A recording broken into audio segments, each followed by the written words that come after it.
என்னப்பா பண்ணிட்டு இருக்கீங்க? பாவி பாவி, உனக்கு தான் பீரியட்ஸ்ல நீ எது கோயிலுக்குள்ள வந்த? பா அதை விடுங்கப்பா.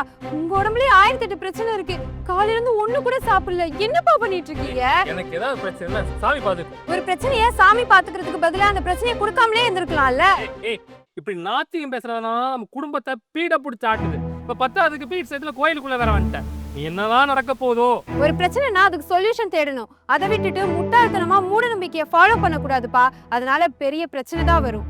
ஏய், என்ன பிரச்சனை போகுது? என்னோட பிரச்சனையே நீதான்.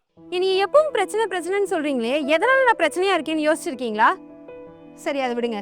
நீங்க வார விரதம் இருக்கீங்க, அதனால என்ன ஆச்சு? அல்சர் வந்துச்சு. சுகர் வச்சுட்டு நீங்க தீ மிதிச்சீங்க, கால்ல பெரிய காயம் வந்துச்சு. டாக்டர் பார்த்துட்டு என்ன சொன்னாங்க? காலே போயிருக்குன்னு சொன்னாங்க. ஞாபகம் இருக்கா? ஏய், தேவையில்லாம பேசாத. நான் தேவையில்லாதது பேசுறேனா? நீங்க தான்ப்பா தேவையில்லாத பண்ணிட்டு இருக்கீங்க. உங்க சாமி பெண்கள் பீரியட்ஸ் டைம்ல கோயிலுக்குள்ள வந்தா தண்டிக்கும் அப்படின்னா மாசம் உங்களுக்கு பீரியட்ஸ் வர வைக்காமலே இருக்கலாம்ல. சரி, அதை விடுங்க.